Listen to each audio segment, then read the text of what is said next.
Hallelujah. Let's pray. Yes, Lord, indeed you are great and greatly to be praised. We thank you for this privilege once again that you have given to us, Lord, to sit at your feet and listen to your word. Holy Spirit, we welcome you in our midst tonight. We ask that you minister to each one of us, O Lord, even as we gather, O God, online. Dalangin ko, Panginoon, na ikaw ang patuloy na kumilos sa buhay ng bawat isa sa amin. Sa iyo po ang papuri at pasasalamat sa dakilang pangalan ng aming Panginoong Jesus. Ang lahat ay magsabi ng Amen. Amen. Amen. Muli, isa pong mapagpalang gabi sa bawat isa sa atin. And praise the Lord. We greet our bishops, our Tatang Bishop, who is now in the Philippines, into our Asia Bishop, Evelyn Agustin, and to all the bishops around the world. And praise the Lord for the privilege to share with you what God has instilled in my heart. Amen. So, kung inaantok ka, dahil oras na ng pagtulog sa ibang lugar is a little bit late, tumayo ka para hindi ka antukin. Amen. Huwag mong hayaang antukin ka para hindi natin ma-miss ang blessing ng Panginoon. And tonight, I'm going to share to you the importance of following God's instruction.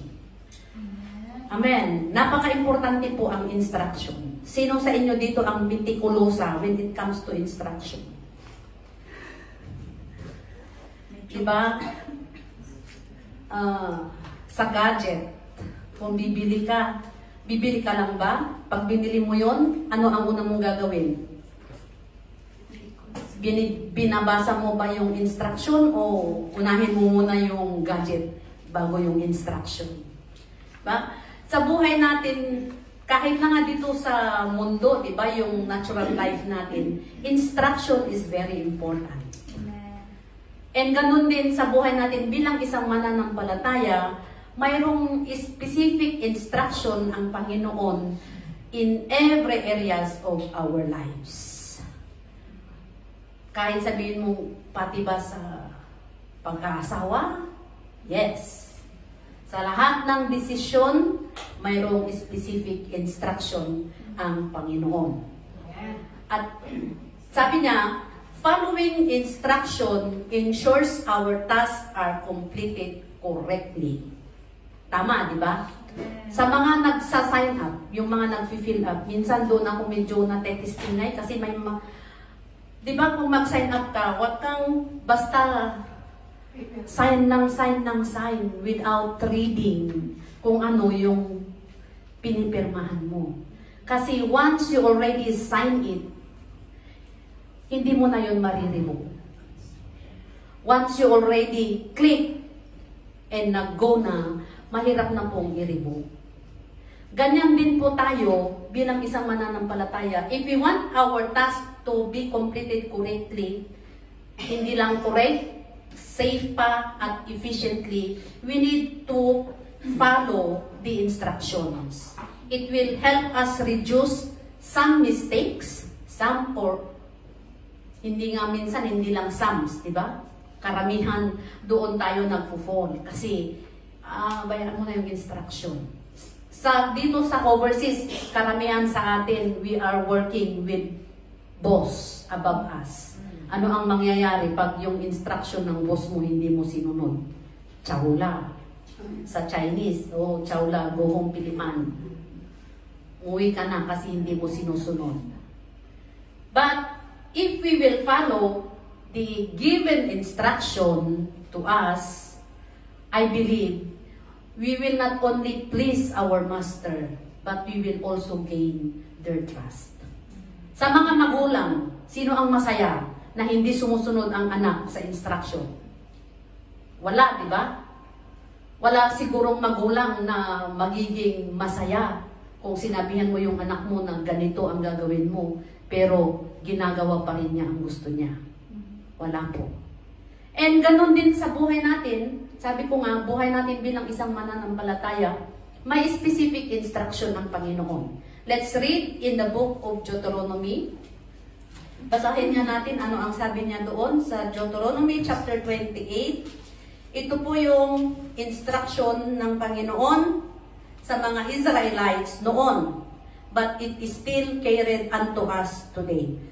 28 of Deuteronomy verse 1, sabi niya, if you fully obey the Lord your God and carefully follow all His commands or His instructions, I give you today, the Lord your God will set you high above all the nations on earth. In verse 2, all these blessings will come upon you and accompany you if you obey the Lord your God. The following verses, andyan po ang sabi ng Panginoon na you will be blessed in the city and blessed in the country. Basahin niyo po. But sabi niya, let's jump to verse 15. Sabi niya dyan, however, if you do not obey the Lord your God and do not carefully follow all His commands and decrees I am giving you today, all these curses will come upon you and overtake you. Let me encourage you to read the whole chapter ng Deuteronomy chapter 28. Makikita niyo po dyan yung blessings ng pag-obey at curses ng disobedient. Amen. So, let us see some biblical character in the Bible, yung consequences of not following God's instruction. And mag-aral po tayo at sana ito'y wag nating gawin din sa ating buhay bilang isang mananampalataya. Number 1, in Numbers chapter 20. In Numbers chapter 20, starting from verse 6. Let us start in verse 6. Ano po ang sabi dyan? Moses and Aaron went from the assembly to the entrance to the tent of meeting and fell face down, and the glory of the Lord appeared to them. The Lord said to Moses, take the staff, and you and your brother Aaron gather the assembly together. Speak to the rock before their eyes, and it will pour out its water. You will bring water out of the rock for the community, so they and their livestock can drink. So, doon po sa verse 1, up to doon sa verse 5, when they arrived, yung mga Israelites, diba, they came out from Egypt. They were led by Moses and Aaron. They crossed the Jordan River. Ang dami na po nilang milagrong nalampasan. And nung dumating sila dito sa Desert of Sin, they again quarreled with Moses dahil walang tubig. Wala silang mainom. They already forgot what the Lord has done. So, ang instruction ng Panginoon kay Moses, doon sa verse 7, sa verse 8, sabi niya, speak to the rock before their eyes, and it will pour out its water. You will bring water out of the rock for the community, so they and their livestock can drink. Let's continue to read. So Moses took the staff from the Lord's presence, just as he commanded him. He and Aaron gathered the assembly together in front of the rock, and Moses said to them, listen, you rebels, must we bring you water out of this rock? Then Moses raised his arm and struck the rock twice with his staff. Water gushed out, and the community in their livestock drank. Ano ang instruction ng Panginoon na gagawin ni Moses? Speak to the rock. Diba? Pero ano ang ginawa ni Moses? Instead of speaking to the rock, hindi speaking ang kanyang ginawa. He struck the rock.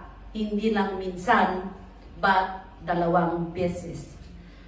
In verse 12, sabi doon, but the Lord said to Moses and Aaron, because you did not trust in me enough to honor me as holy in the sight of the Israelites, You will not bring this community into the land I gave them. So, ang consequence, di ba, ang promise ng Panginoon sa kanila, before they bring out yung mga Israelites, is to bring them to the promised land where God has promised to them. But because of one disobedience of Moses, ano ang nangyari? The Lord said to them, you will not going to bring this community into the land I gave them. Apay, gapu iti ungat, because the Israelites keep on grumbling to him, the anger of Moses caused him to disobey yung instruction ng Panginoon. Ano ang sabi niya doon sa Ephesians chapter 4 verse 26? Ano po ang sabi diyan? Let's read in Ephesians chapter 4 verse 26. Sabi niya, in your anger do not sin. Do not let the sun go down while you are still angry. Amen. Ang angry pala is very dangerous. Amen. Hello. Amen. Kaya nga sabi nila, pag galit ka, huwag kang gumawa ng desisyon. If you are angry, don't make decision. Why? Minsan, because of our anger, nakakagawa tayo ng desisyon na it contradicts sa minsan nang dahil sa galit nagiging iba na yung nasasabi natin, di ba? So let us be careful. Sometimes yung kasama mo ang ginagamit ng Panginoon to make you angry, di ba? Hello? Sometimes ginagamit ng Panginoon yung kasama mo to test your character. And one character is yung angry. Yung pagiging laging magagalitin. Sino ang laging magagalitin dito? Tumatawa tayo. Amen. Even me before, you know, I was struck because of so much anger sa mga anak ko. Gabi. Umaga nun, sinabihan ko sila na umuwi kayo ng maaga dahil sasamahan ninyo ang lola ninyo. Ay, yes! Ang sagot. Dumating na ang alas 7 ng gabi, alas 8 ng gabi, alas 9 ng gabi, wala pa sila. Dumating sila alas 10 ng gabi. And I was very angry. And then, nung kinakausap ko sila, alam mo yung tinalikuran, parang wala silang nakita. Dumaan, dire-diretso. Ay, talagang, alam mo yung burst out ang galit ko. I want to cry, but I cannot cry. And then, I went to sleep. And pagdating ng umaga, hindi na ako nagising. My mind is conscious, but my body is walang nararamdaman. I can hear the commotion na ng aking tatay, nagsisisigaw na dahil hindi na ako nagigising. And then dumating yung kapatid kong nurse, sabi niya, ala, ang taas ng BP. So they rushed me to the hospital. Dangerous po ang galit. Kaya tignan natin para hindi tayo magaya kay Moses, di ba? Buti nga kay Moses, ang sabi ng Panginoon kay Moses, after this happened, you will not going to enter the land. I will allow you to see it. Titignan mo lang pero hindi ka makakapasok.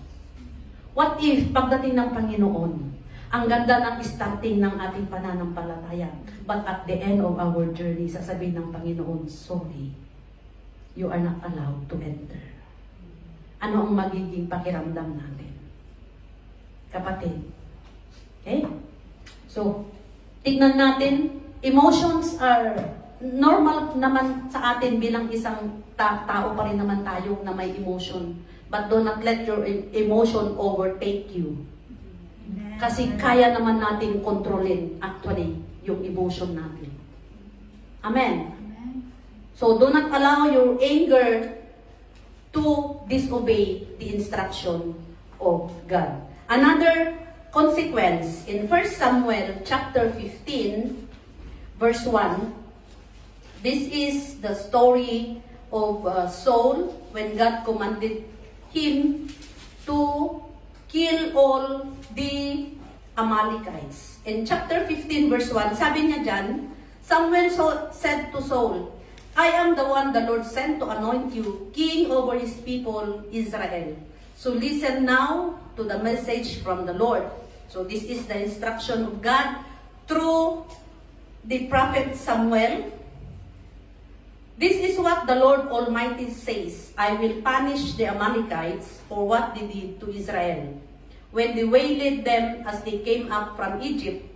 Now go, attack the Amalekites and totally destroy everything that belongs to them. Do not spare them. Put to death men and women, children and infants, cattle and sheep, camels and donkeys. So Saul summoned the men and mustered them at Telaim, 200,000 foot soldiers and 10,000 men from Judah. Saul went to the city of Amalek and set an ambush in the ravine. Then he said, mahirap magbasa. Then he said to the Kenites, go away, leave the Amalekites so that I do not destroy you along with them. For you showed kindness to all the Israelites when they came up out of Egypt. So the Kenites moved away from the Amalekites. Then Saul attacked the Amalekites all the way from Havilah to Shur, to the east of Egypt. He took Agag, king of the Amalekites, alive, and all his people he totally destroyed with the sword. But Saul in the army spared Agag, and the best of the sheep, and the cattle, and the fat calves, and lambs, everything that was good. This they were unwilling to destroy completely, but everything that was despised and weak, they totally destroyed. So, yung instruction ng Panginoon is, kill all. Diba? Everything, including the animals. Para namang brutal, ano? But, you see, God did this because the Amalekites, hindi nila inalaw yung mga Israelites when they were about to cross their place.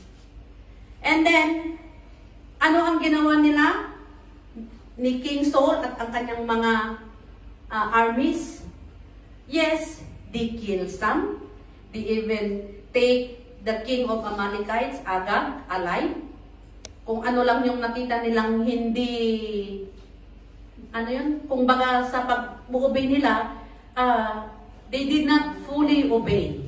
They only obeyed some. Amen. So ano ang nangyari? Doon sa verse 10, sabi niya, then the word of the Lord came to Samuel, I am grieved that I have made Saul king, because he has turned away from me and has not carried out my instructions. Samuel was troubled and he cried out to the Lord all that night. Early in the morning, Samuel got up and went to meet Saul, but he was told, Saul has gone to Carmel. There he has set up a monument in his own honor and has turned and gone down to Gilgal. When Samuel reached him, Saul said, the Lord bless you. Sana siya? I have carried out the Lord's instruction. But Samuel said, what then is this bleating of sheep in my ears? What is this lowing of cattle that I hear? Saul answered, the soldiers brought them from the Amalekites. They spared the best of the sheep and cattle to sacrifice to the Lord your God, but we totally destroyed the rest. Stop, Samuel said to Saul. Let me tell you what the Lord said to me last night. Tell me, Saul replied. Maano pa rin siya, maangas. Maangas pa rin. Mataas pa rin yung ego niya.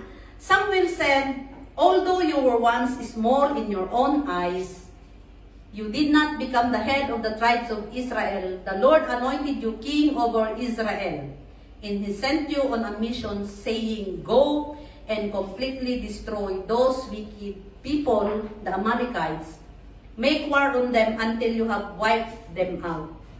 Why did you not obey the Lord? Why did you pounce on the plunder and do evil in the eyes of the Lord?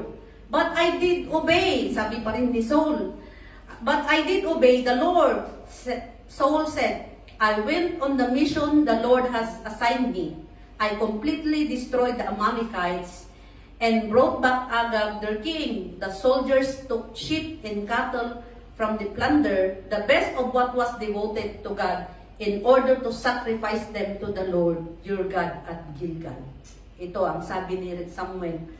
But Samuel replied, does the Lord delight in burnt offerings and sacrifices as much as in obeying the voice of the Lord? To obey is better than sacrifice, and to heed is better than the fat of rams. For rebellion is like the sin of divination, and arrogance like the evil of idolatry. Because you have rejected the word of the Lord, He has rejected you as king. So, ano ang consequence? Rejection. Diba? Yung number 1 is, they were forbidden to enter the promised land. Another consequence is rejection. Yes, there are times na parang, hindi, maganda ito. We have a lot of plans. But if we will not go with the plans of the Lord, sometimes yung akala nating way, yes, the way, the purpose is good, but yung way is not right. Hello? Tama ba yun? Parang hindi. Maganda yung purpose natin. But what about yung way natin? Diba? Sometimes, sasabihin natin, anyaman to ni leader ko. Ano ba naman yung leader ko? Maganda naman yung plano ko. Pero bakit kailangan pang idaan sa ganito? Yes, we need to go the right way para ma-bless yung gagawin natin. Tingnan nyo yung ginawa ni, di ba? Tama naman yung reason ni Saul. We will going to offer it to the Lord. Pero hindi kasi yun ang instruction ng Panginoon sa kanila. The instruction is totally destroy the Amalekites. So, small obedience, kahit sabihin mo, ay, kunti lang naman yung dinisobey ko. Whether it is kunti lang yan, disobedience pa rin yan sa side ng Panginoon. Amen. Amen. So, tignan natin para hindi tayo matulad kay Saul. Maganda nga yung purpose, pero kung yung way naman is not right, better go the right way. Amen. Another one, in 1 Kings chapter 9, this is naman yung story ni King Solomon. We know King Solomon is the wisest king. Diba? Wala siyang, after him, wala siyang naging katulad.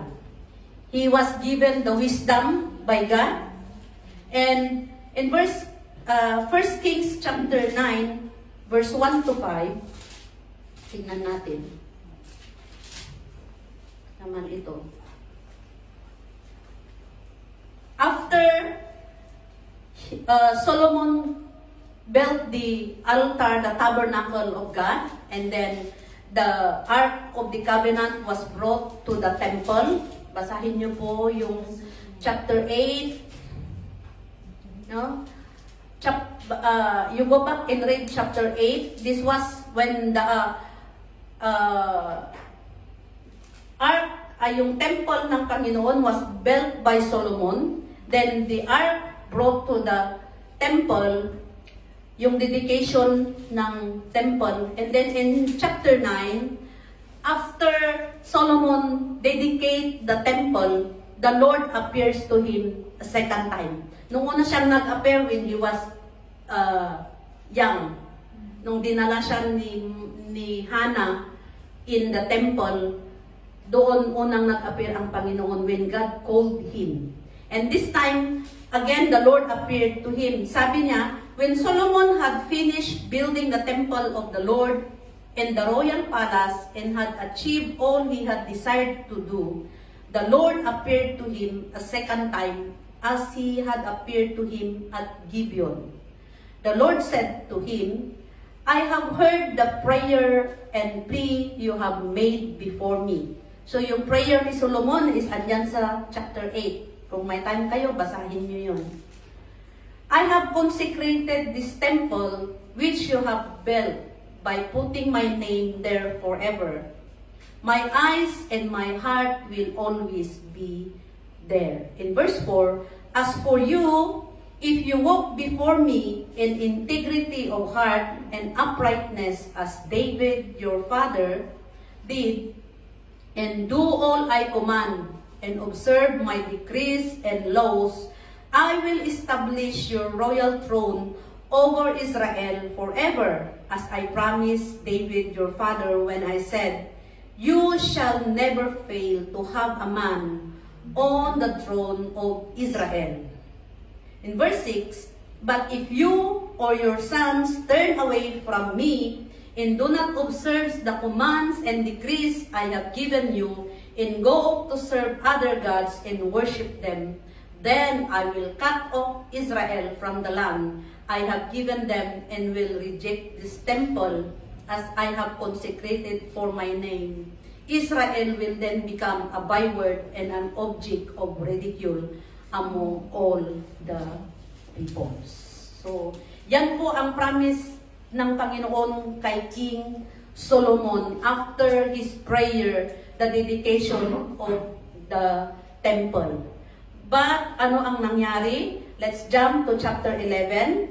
1 Kings chapter 11, verse 1, sabi niya, King Solomon, however, loved many foreign women, besides Pharaoh's daughter, Moabites, Ammonites, Edomites, Sidonians, and Hittites.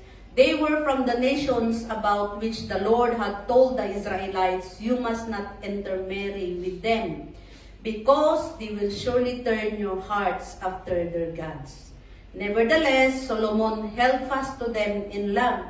He had 700 wives of royal birth and 300 concubines, and his wives led him astray. Agasan ngay sa ngaribo. Nya, yung the command of God, when Solomon dedicate the temple, sabi niya, if you fully, ano yung binasa natin? I have heard your prayer, diba? Sabi niya doon sa chapter 9. As for you, if you walk before me in integrity of heart and uprightness, as David your father did, and do all I command and observe my decrees in law, I will establish. Yung promise ng Panginoon, if Solomon will going to obey totally yung commands and decrees ng Panginoon, God will going to establish forever His throne. Pero ano ang nangyari? Dahil nag-asawa siya ng madami, di ba? Because of those many wives, siguro sabihin natin, isa lang naman yung asawa ko, sister. Yes, in a sense, siguro sa natural, isa naman yung asawa natin, di ba? Pero, tignan natin ngayon, sa buhay natin bilang isang mananampalataya. Siguro yung asawa will stand, ano ba yung uunahin mo? Idols. Ano yung idols na nasa puso natin? Minsan, I want to gain fame. Gusto ko maging, ano pa ba yung nature ng tao ngayon? I want to become rich. I want to gain fame. Gusto kong makilala ako. Ano pa? Name it. Diba? And those causes us to lead astray. Instead na we are going straight, sometimes, or most of the time, mag-left muna tayo, and then straight ulit, and then later, mag-right, and then, instead na ang ganda na ng lakad natin na straight. But because Dahil ang dami-dami nating wives, naliled astray tayo. So yun po ang nangyari kay King Solomon. So ano ang sabi ng Panginoon doon sa verse 9? The Lord became angry with Solomon because his heart had turned away from the Lord, the God of Israel, who had appeared to him twice. Nagalit ang Panginoon. Although he had forbidden Solomon to follow other gods, Solomon did not keep the Lord's command. So the Lord said to Solomon, "Since this is your attitude, and you have not kept my covenant and my decrees which I commanded you, I will most certainly tear the kingdom away from you and give it to one of your subordinates. Nevertheless, for the sake of David your father, I will not do it during your lifetime." God is still merciful. When God says this, He will surely do it. Yes. Remember that. Diba? Yung covenant niya kay David, I will going to establish your throne forever. So, when his son Solomon disobeyed God, God still remember His promise to King David. And kung titignan natin yung genealogy of Jesus Christ, Jesus Christ came to the lineage of David. So, sabi ko nga, when God says He will do it, He will do it. Amen. All we need to do is just stand on His promises. Kahit na minsan, parang, ang tagal-tagal naman. Bakit hanggang ngayon? Faithful naman ako. I'm giving my tithes. I'm giving my offering. I attend Bible studies. I attend prayer meeting. Hindi naman ako uma-absent sa church. But you know, sometimes, God is preparing us for the betterment. Though yung process is matagal, but we can see na kung hindi tayo mag-aapura, talagang yung promise ng Panginoon, it will surely come to pass. Amen. Amen. Minsan sabi ko, oo nga Lord, I've been praying and praying, but parang bakit hanggang ngayon, hindi pa rin dumarating yung kasagutan. And sometimes, I go back, I said, Lord, you said in your word that you will never going to leave me. Hindi mo ako pababayaan. Sasamahan mo ako sa battle kong ito. Amen. Amen. So makita natin kahit na most of the times we become disobedient to the commands of God, God is still merciful. God is still true to His promise. But see to it na hindi tayo maging kagaya ni King Solomon na na-reject din as king dahil sa kanyang pagdi-disobey. So yan po ang consequences, marami pa. If you go and read yung Sodom and Gomorrah, when the angel instructed Lot and his wife and his family to flee and never look back. Pero anong ginawa ng asawa nila? Tumingin pa rin, di ba? Lumingon, kaya naging pillar of salt. So, kung may consequences, mayroon namang rewards. Ano naman ang rewards? If we fully obey the instruction of God. Let's go to Luke chapter 17, verse 11 to 19. And tingnan natin yung story ng mga 10 leprosy. Luke chapter 17, verse 11. This is the story of the 10 healed of leprosy. Okay? Now on his way to Jerusalem, Jesus traveled along the border between Samaria and Galilee. As he was going into a village, 10 men who had leprosy met him. They stood at a distance and called out in a loud voice, "Jesus, Master, have pity on us." When he saw them, he said, Go, show yourselves to the priest. So, itong mga, during the olden times, yung mga taong may leprosy, mayroon silang camp kung saan sila doon dinadala. They were not allowed to mingle with other people. No? But so, when Jesus, this time, when Jesus was on his way to Jerusalem, itong 10 leprous men, sumigaw sila at a distance. Sabi nila, Jesus, Master, have pity on us.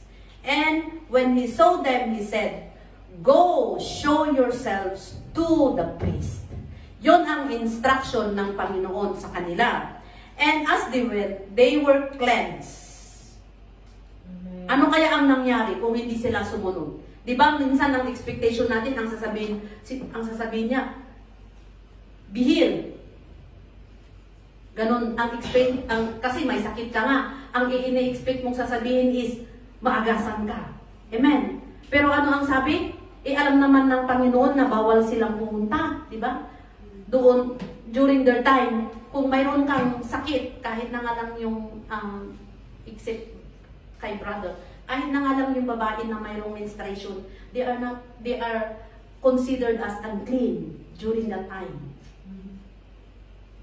Ano pa kaya yung ketong, di ba? Yung leprosy, yung lahat ng katawan mo may boils. Siyempre, kahit ikaw na walang sakit, pag nakakita ka ng ganun, dahil very contagious, lalayo ka. Di ba? Yes. But, ano ang ginawa ng 10? When Jesus told them, go, show yourselves to the priest. They obeyed. And one of them, when he saw he was healed, come back praising God in a loud voice. He threw himself at Jesus' feet and thanked him, and he was a Samaritan. Ang reward sa pag-obey, there is healing. Amen. Miracle healing. Sabi ko nga, siguro kung hindi sila sumunod sa sinabi ng Panginoon na go and show yourself, they were not healed. But see to it that when you receive your miracle, go back and worship God. Tignan natin dito, kaya nga sabi ng Panginoon, sabi niya in verse 17, Jesus asked, were not all 10 cleansed? Where are the other 9? Was no one found to return and give praise to God except this foreigner? Ay na, di foreigner pa na niya. Siguro yung iba, they are Israelites. The 9 leprous is Israelites and this one is the Samaritan. Then he said to him, rise and go, your faith has made you well. Amen. Amen. When you experience God's miracle in your life, go back and thank Him. Amen. Huwag tayong maging kagaya nitong 9 na after they receive their miracle,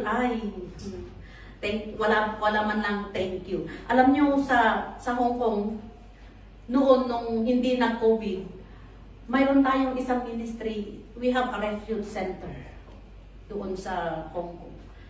Lahat ng nag-terminate, mga nag-break, nawawalan ng trabaho. Kasi we pass out tracts and nakalagay doon ang address. And ang dami-dami pong pumupunta doon. While they are staying there, syempre, they attend morning devotions, they attend services, they come to know the Lord. But after na nakahanap na sila ng trabaho, iilan na lang yung bumabalik. Babalik na lang pag na-terminate ulit. Kaya nga sabi namin, siguro talagang ministry na natin ito. Hindi sasabihin, ay hindi, dati akong pumupunta dito noon. Ganito. And then after they found another employer, wala na naman. Maaalala lang tayo pag may pangangailangan. Sana wag tayong maging ganun. Na maaalala lang natin ang Panginoon kung mayroon tayong pangangailangan. Amen. So, one reward is miracle healing. But when you receive your healing, remember, go back and praise the Lord. Thank Him. Another one, In Luke chapter 15, still in the book of Luke chapter 15, verse 1 to 7. Okay, we'll try to catch up with the time. Luke chapter 15, verse 1 to 7. 15 ba?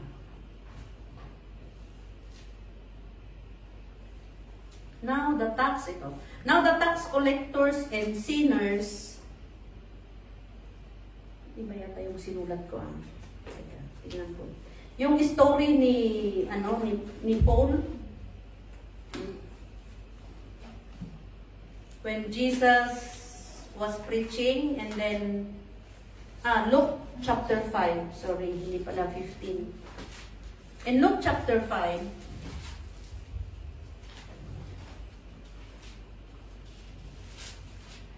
in Luke chapter 5 verse 1, sabi niya, one day as Jesus was standing by the lake of Gennesaret, with the people crowding around him and listening to the word of God, he saw at the water's edge 2 boats, left there by the fishermen who were washing their nets.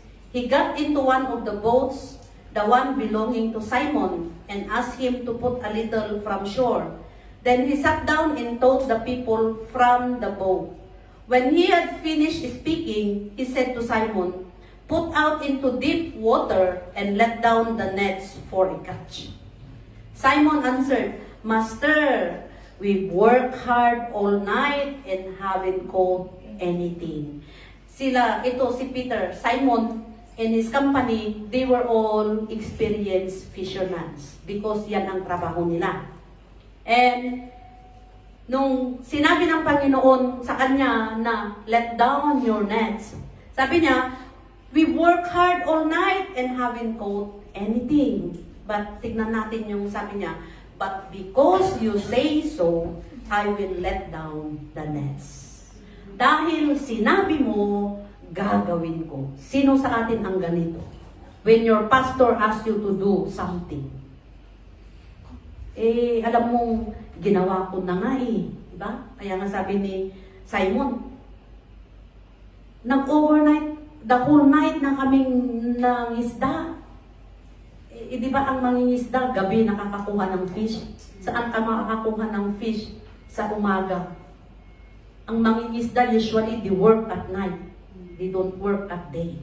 But, tignan natin, yung attitude ni Simon, sabi niya, dahil sinabi mo, okay, gagawin ko. When they had done so, they caught such a large number of fish that their nets began to break. So they signaled their partners in the other boat to come and help them, and they came and filled both boats so full that they began to sink. Rewards is blessing. Hindi lang blessing, overflowing blessings. Amen. Hindi lang sa'yo mairaman pa'y iti aglaw-law mo. Diba? That is what happened to them. Hindi lang yung boat ni Peter, but even yung kanyang mga kasamahan, they were all filled to overflowing na hindi nakakayanin ng boats nila to contain the blessing. Ganyan po mag-bless ang Panginoon. Amen. Your health alone is a blessing already. Praise God, we were able to wake up this morning still healthy. Alam nyo, nung Thursday, naglakad ako from 18th floor kasi busy ang lift namin. And then I stand from 9 o'clock up to 8 o'clock Thursday. And then pagdating ng gabi, yung paa ko, alam nyo yung muscle, nag-cramps, both, dalawa. Kasi 2 times akong bumaba.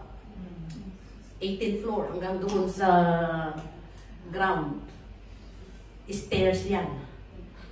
And then pagdating ng Friday, nag-start ulit akong tumayo sa kusina ng 8 o'clock in the morning hanggang alas 6 ng gabi. Diretso yon, walang upo, tayo. Kaya pagdating, sabi ko, maglalakad na ako ganyan. Sabi ng ako ko, what happened? Sabi niya, my feet is very painful. I cannot walk. It's not my feet, it's the muscle. Alam niyo yung nag-cramps na ang sakit-sakit ng muscle. And sabi ko, Ay naku Lord, paano pa kaya ako dito? Sabi mo, blessing, healing. Sabi ko, you will heal me in Jesus' name. Praise the Lord. You know, sabi ko nga, oh, thank you Lord for the overflowing blessings. Amen. Amen. Kaya ganun mag-bless ang ating Panginoon if we fully obey His commands. Tingnan nyo yung attitude ni Peter, sana ganito yung maging attitude natin. Although, most of the time, ayaw kong gawin. Diba? Minsan kontrary sa gusto natin. Pero dahil ito ang salita ng Panginoon, gawin natin para makamtan natin yung overflowing. Hindi lang blessings, sabi ko nga, hindi lang blessings, but overflowing blessings na hindi lang ikaw, kasama pa ang lahat ng mahal mo sa buhay. Ganyan po mag-bless ang ating Panginoon. Amen. And the last one is, dyan pa rin tayo sa Luke, chapter 24. This is now, ito naman yung mga apostles. Chapter 24, verse 49. 24, verse 49. Ano ang sabi dyan?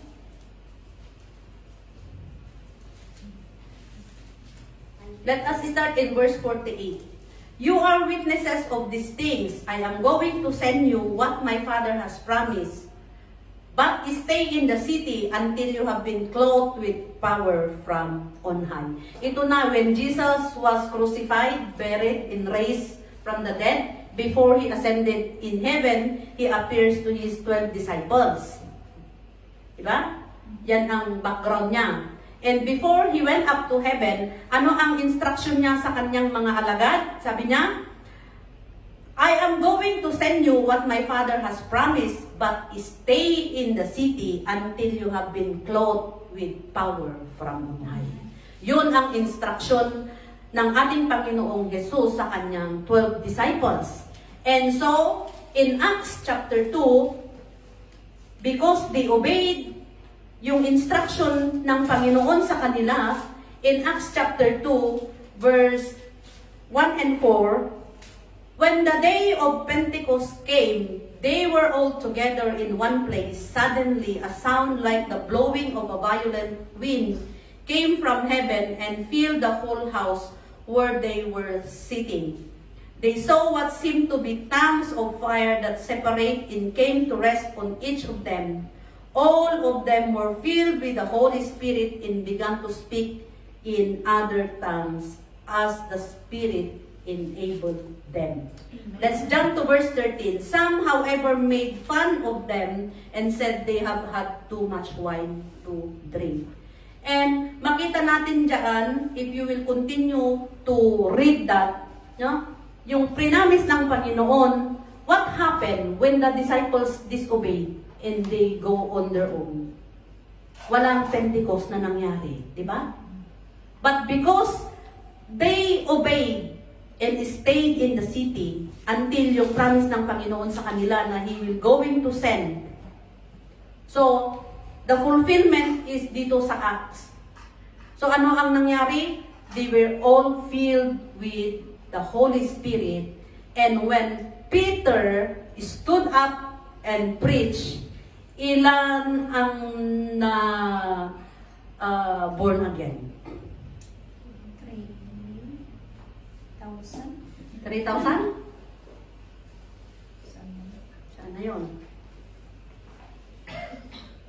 So, in verse 41 ng chapter 2, sabi niya, those who accepted His message were baptized, and about 3,000 were added to their number that day. Oh, praise the Lord.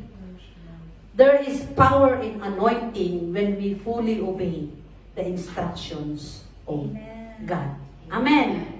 Sabi ko nga, ang salita ng Panginoon, kung tayo, sinasabi natin ay isang Kristiyano, ang magdadirect sa buhay natin is ang salita ng Panginoon. Why? The Bible is the complete manual of God's instructions in our lives. Diba? Yung sabi ko kanina, lahat ng bibilhin natin dito, diba? Kahit na ngayong earpods, diba may nakasulat, may papel na kasama? Andoon ang instruction how to use. But sometimes, alam ko na ito. Kaya hindi ko na kailangang basahin. Yun ang mentality ng karamihan. Hindi ko na kailangang basahin ito kasi ilang bisis na akong bumili ng ganito. Di ba? Doon tayo nawawala sa landas. Dahil sasabihin natin, oh, I already know. Ilang taon na akong mananampalataya. I already heard that many, many times. But you know, tayong mga tao, sa ayaw at sa gusto natin, madali tayong nakakalimot. Wag mong sabihin, kayo lang ang nababakot. No. Bakit kailangan ng reminders? Dahil makakalimutin tayo sa ayaw at sa gusto natin. Amen. I remember, yung sabi nila, si Bishop, di ba? Yung Matthew 7:21. You keep hearing and hearing and hearing. Every time he preach that verse, mayroon at mayroong new revelation. Amen. Ganyan po tayo mga kapatid. So kung gusto natin na magkaroon ng rewards, let us follow the instructions of God. Iwasan natin yung mga consequences. Sabi ko nga dahil sayang naman kapatid, we started right. And then at the end of the journey, ang maririnig natin, sorry, I never knew you. Nagkasang magdanan kapsa. Do not allow ourselves that at the end of our life is yun ang maririnig natin. Amen. Let us continue to remind ourselves that God's instruction, hindi po tayo mawawala if we will follow the instruction of God. Kung dito sa mundo, mayroong GPS, di ba? Na minsan, dahil nga GPS, umiyaw-awan, di ba? Ituturo ka sa long way instead na pupunta ka sa I remember my brother doon ko sabi ko, ano ba yung tinitignan mo?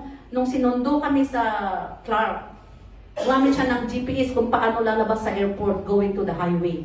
Kaya ang aywan ko kung anong tinuro, nakarating kami, dead end. And then may police, police yun.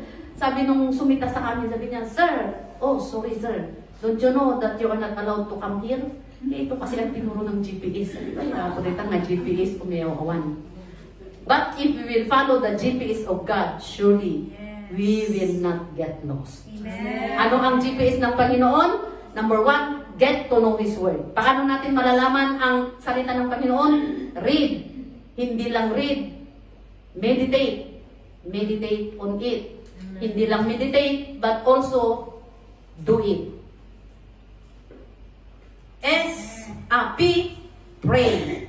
When you read the Word of God, pray.